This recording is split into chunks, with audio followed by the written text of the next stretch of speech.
Bastın mı? Basayım mı? Bastın mı?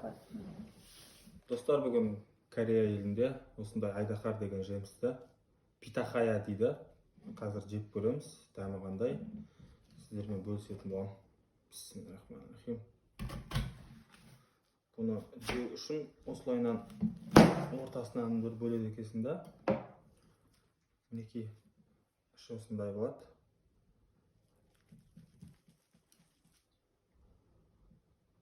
Киви сияқты іші.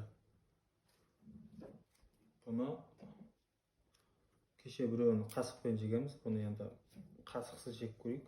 Қалай болады екен? Бисмиллахиррахманиррахим. Осылай қарсай. Кеше қасықпен мәнерлеп отқан ек. Бүгін енді қасықсыз. Іші пустой.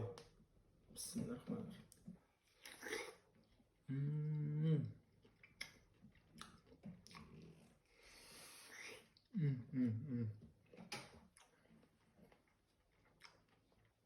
Өте дәмді, өте керемет. Ондай Қазақстанда жеп көрмеген мен. Кореяға келіп бірінші рет жеп жатырмын.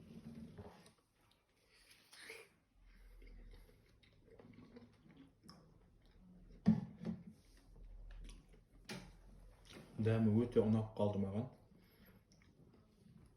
Егерде Қазақстанда болса, алып жеп көрсеңіздер, өкінбейсіздер. Біз ұрынып қаламыз ба деп ойлаған ек. Жоқ, ұнады бізге. Осы питахаяның пихать етіп жатқан жоқ мен питахаяны. Нормально. Дәмі күшті. Алып жей беріңіздер.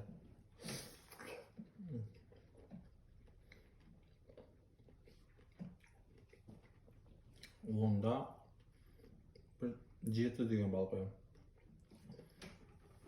Негізі Кореяда көп жемістердің дәмі жоқ.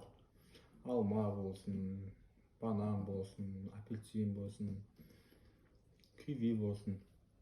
Өйткені бұл жақта су көп та, сулы жерде өседі. Дарбыздың да дәмі жоқ, даже біз Қазақстандағыдай. Питахаяның дәмі жақсы екен, бізге ұнады.